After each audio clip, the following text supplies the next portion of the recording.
go ahead and stream into the group. Hello, everybody. Welcome to our kind of pull it all together session called Your Child's Resilience Plan. And we're going to be taking some comments and everything in the Raising Our Resilience parent group. So if you have not yet joined the group, go ahead and join. It's free, it's fun, and a lot of great communities being built in there, a lot of great suggestions and ideas, and you can peruse the series at your leisure. A lot of great, all right. So your child's resilience plan, what is that? What are we doing?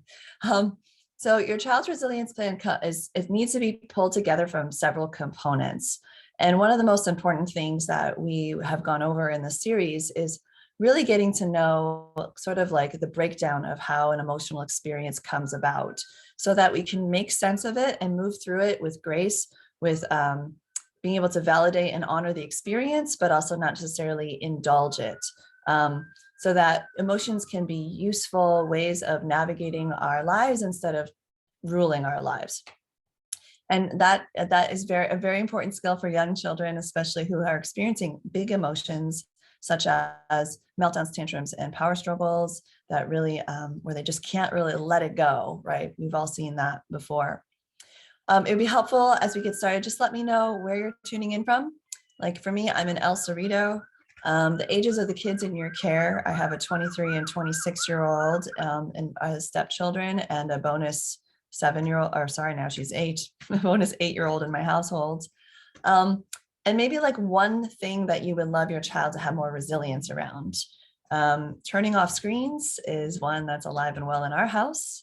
I'm wondering what it is for you. So go ahead and add that into the comments or to the chat if you're on Zoom with me, or if you're listening on YouTube later, go ahead and leave a comment so I can interact with you. I'll get back in and share with you. So let me know who's here. It's always good to know. So the components of the resilience plan, yes. So we've really been looking at the anatomy of an emotional experience. And if you're in the Facebook group or if you're on Zoom, you'll be able to see these slides. Again, if you're already a member, hop over there. It's a better view. Or if you haven't yet joined, go ahead and hit that button, request to join, or head over to the group. It should be a link in this post so that you can have access to this series. Okay, we want to play with you. We want to learn with you. We want you to join us. Okay, so as I share my screen, for those of you who are with me, we'll be able to see and maybe remember some of these points. So we talked about how important it is to really understand that what a trigger is, that it comes together from a precondition, something that maybe is already influencing mood, like hunger, loneliness, tiredness, a previous thing that made them feel sad, glad, angry, or scared. So those are preconditions that always contribute to the experience of being triggered.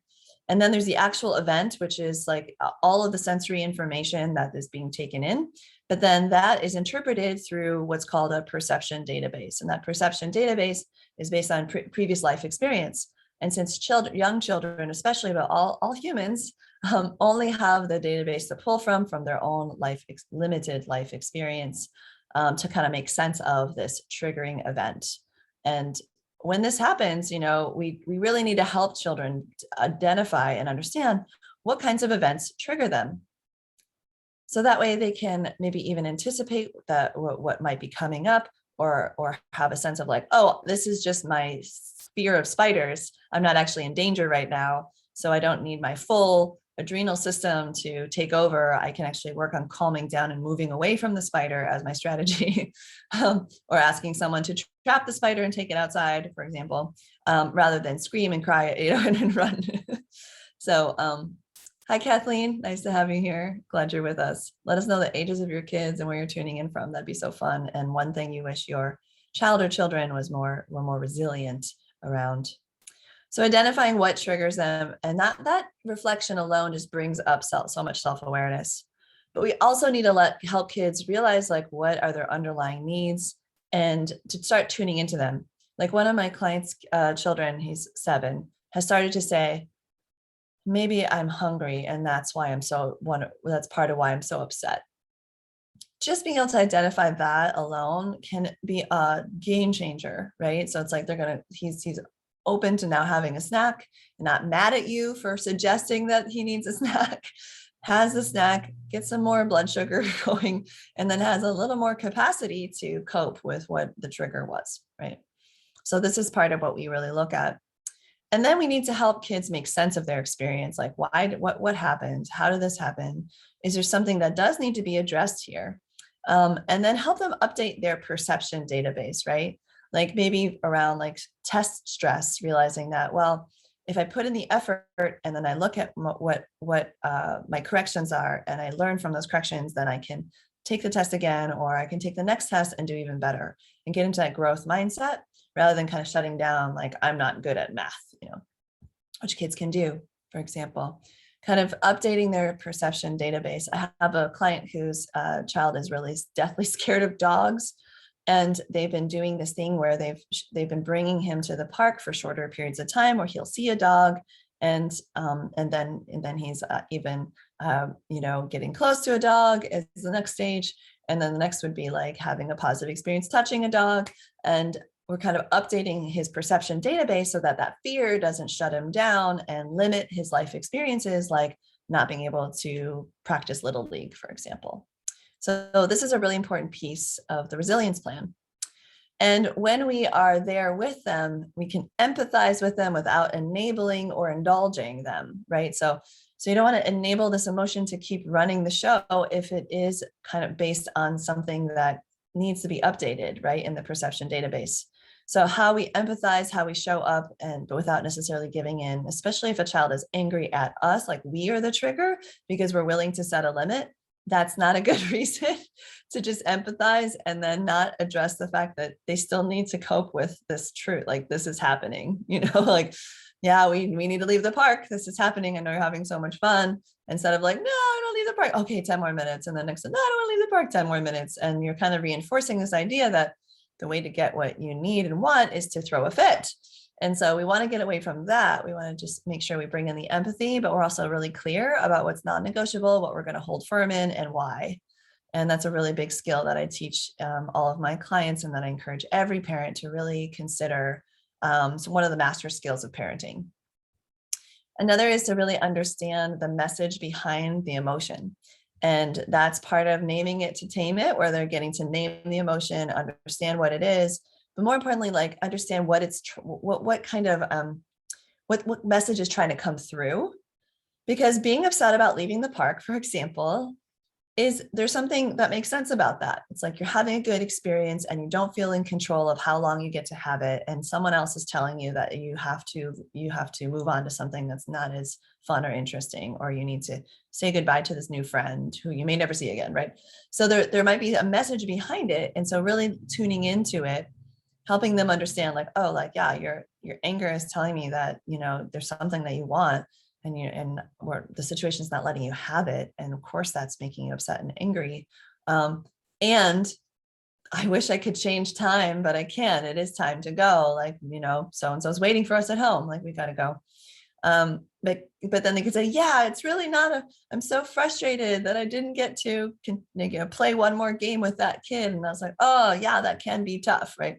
So it's not just empathizing like, oh, that's tough, kid, but it's really understanding like, what is the message trying to get through? Because if you do the opposite and pick a fight with a feeling and try to basically invalidate it and say, that doesn't make sense, you shouldn't feel that way, feelings tend to win the fight.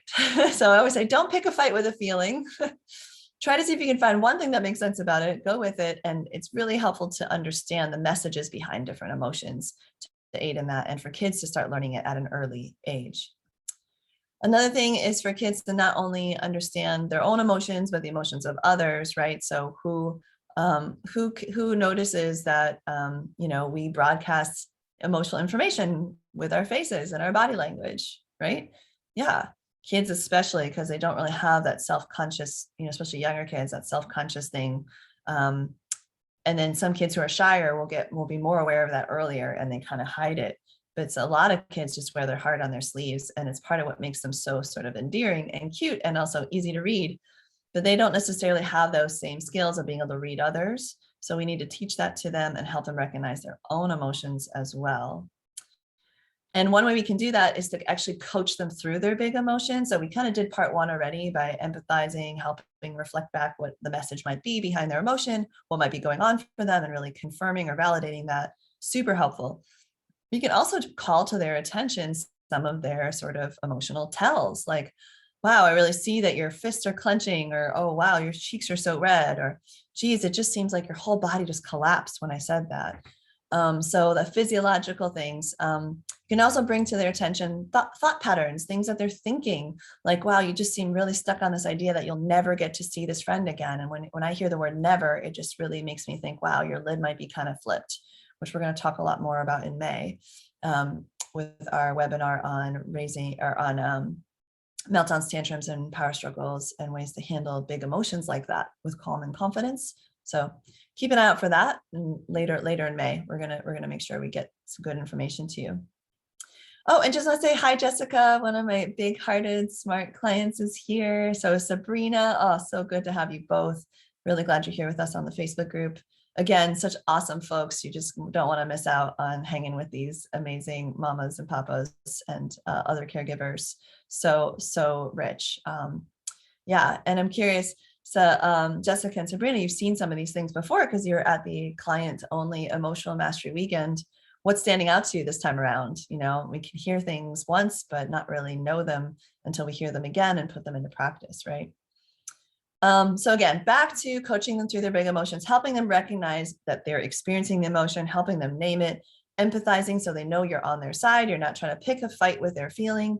And the next thing is help them find a coping tool, right? Like, what coping tool is going to actually work for you, sweetheart? Like, what do you think is going to actually make that a difference? Yeah. And one of the most important things we can do is to show more than we tell whenever possible. Like, give them a sense of what's possible by showing them. So using the breaths, like using a roller coaster breath yourself in front of your child, it's just saying, wow, I think my lid is off because I'm stuck on this looping thought, is a great model, especially I'm thinking of you, Sabrina, with your teenagers and your 20-year-old, your teenagers, sorry. I was thinking of Deanna for a second, her 20-year-old. You two are such in the same boat with all of this. So like being able to even say like, wow, I think my lid is flipped. The best thing I can do right now is walk away and put my lid back on. That can be just speaks volumes. So much more than just telling them that they should do those things is actually doing it yourself. And so that's another way that we build our children's ability to create a resilience plan. And we also try out coping tools and skills to really get a sense of like what works for us. And that way we're not sort of kind of stabbing in the dark when we're already upset. That's not a good plan generally, right? And I just want to bring it all together now. So this is what is called a resilience plan in my world. I created it when I really saw that there's a way to pull all of these things together and really ask these key questions. And I've had a client of mine work with her eldest child, who at the time when they started was 9 and is now 10, through this several times. And now he actually asked like, hey, I think I might need a resilience plan for this one. And he'll like think it through and write it out or have his mom write it out. Not for everything, but just the fact that it comes to mind that like there's something he can do, like he feels he has a sense of agency and empowerment that he can do about his big emotions so that he has more self-control, self-management, self-awareness, and just generally ends up feeling better about himself. Like, how many of you have seen a kid get really upset at themselves after they lost their cool? Like even say negative things like, oh, I'm just a bad kid, or, oh, like, I don't know what's wrong with me, or I always do this, or I'm it seems like I'm always mad. They can even get mad at themselves, or they can just be so sad that they went through the experience because it was so painful. And it's like this client of mine, her oldest son, really started to see like, wow, like that's not an experience I want to keep having. I'm going to start like being proactive about this through this process. So I'm just going to read the questions, and it's just food for thought. Thinking about like, how could you walk through these questions with your child, and what foundation would you need to lay before these questions would even make sense?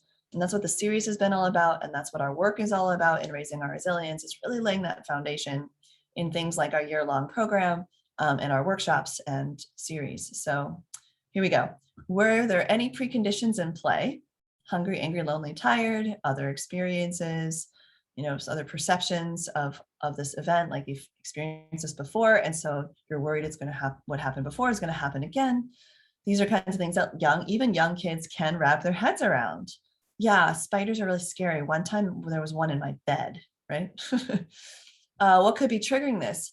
Ooh, the spider moves so creepy, a little kid. Or an older kid could be like, well, it's the way, the tone of your voice and the expression you use just makes me feel like I'm already in trouble and I haven't even had a chance to try yet. Let's say being reminded to do your chores or something. What sensations or feelings are being experienced? I get hot in the cheeks, I clench my fists, my teeth start to grind, my jaw gets really tight, I stop breathing. Or I want to hide in my hoodie, I want to go somewhere dark. I start screaming, there's all these things. This is really helping them with that self-awareness. What their tells are that they're having either strong emotions and or which one, like mad, sad, glad, or scared, or anything in between. And then asking this question, like what coping tools might help, is just such a golden question, right? Like what could actually help in the moment? Because guess what? Asking that question in the moment when you haven't done any work outside the moment can actually be another trigger. You're like, why don't you take 3 deep breaths? You take 3 deep breaths. How many of you have been there? Yeah, and I'm laughing because it's either laugh or cry about it because it's really tragic. It's like when they need it the most, they're the least receptive, but that's just what's happening in the brain. So let's work with this and be proactive and actually identify coping tools outside of the upset moments. And last but not least, we've got these 2, questions about during, kind of after. What's a more constructive response? Is any repair needed? And what's our plan for next time? This I share with you because it does really pull the pieces together and because it gives us some hope, right? Because if we're able to walk through these steps and get to a place where we actually have answers, we're going to start moving in a trajectory that feels hopeful, that feels constructive, that feels even collaborative, like you're there behind them. And you're not judging the fact that they have triggers, because we all have triggers. And you're not judging the fact that they might need some reflection to understand how that impacts themselves and others. You're also not judging them for needing coping tools, and you're helping them feel hopeful around maybe there's something I could do in the moment that would help. And you're also giving them a chance to repair and or plan ahead for next time so that it goes at least a little bit better. If we could go from screaming, hitting, and destroying property to just screaming, we're one step closer to walking away before you even yell. And then we're one step closer to taking a few deep breaths, gathering yourself, and using an I statement, and then to just being able to use an I statement after taking a quick pause. And then suddenly you have this child, which I've had in my classroom when I had 6 to 9-year-olds. I have these 8 and 9-year-olds who go, what I really want right now is for you to understand that I feel frustrated that you got to go first again, because it seems like a pattern, and I'm not happy with it. I was like, that is a mature 9-year-old, like way to go. But I've seen it going from screaming, hitting, throwing the ball in a kid's face to all the way up to that place of resilience. And through tools like the resilience plan, through tools that we have been working on this past couple months. So I hope you're leaving with some hope and some vision of what's possible. I would say pick one thing that you think your child could use the most support with. Which of these questions do you think is the most key? I'm going to put it up one more time. And again, if you're listening, not on the Facebook group, but in the business page that says Raising Our Resilience on the top, instead of Raising Our Resilience Parent Group, you're going to need to click on the group, request to join, and then you can see all the visuals and also check out the rest of the series. And we'll see you there. Okay, thank you. I'm going to say goodbye to those folks like this. If it lets me, there we go. Yes, make a little ding sound, ding. And the rest of us are going to take a look at this one more time. So which of these questions do you feel like are probably the most key, like 1 or 2 questions that you think is the most key and crucial for you to be asking your children or child right now, or maybe one different question for each child? That's how we're going to wrap this up. It's so helpful when you, like Jessica just did, tell me what your takeaway is. Like, what goal did you harvest from this particular moment in time in your parenting development? Jessica says, don't pick a fight with a feeling. I need to remember this more. Yes, it is so tempting to pick a fight with a feeling and try to make the other person wrong for having the feeling in the first place. I tell you though, it's heading down a painful road, right? Because they feel invalidated. And then what tends to happen, not always, but what tends to happen is that person will dig in even harder until their feeling is validated. And they might even prop up that feeling as the big truth of the moment, and that you are not seeing the truth. And then you can go even further and deeper down the rabbit hole of that big emotion.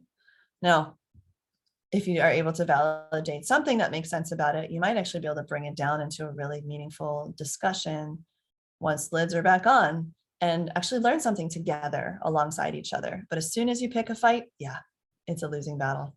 Good. Okay. So if you're listening to the recording, if you're here on the Facebook group, if you're listening on YouTube, do go ahead and put into the comments of the chat one big takeaway. Which of these questions you think is most crucial for you and your family? I'm so happy that I had a chance to share this resource with you, and hopefully it's coming to you at just the right time when you really need it for both my clients and our community members. All right, lots of love to you all. Best of luck to you. And next week, let's see what we've got coming up. Oh, next week is something special. It's called Ask Me Anything. And Ask Me Anything means you can drop your own questions in. And for new members, you ask a question, and I answer it. And we'll let you know. I'll tag you right into the video so you know exactly where you can come and listen, or come and join us noon next week, April 25th at in the Raising Our Resilience parent group or on Zoom. And we'll see you there. Okay, lots of love to you all. Bye for now.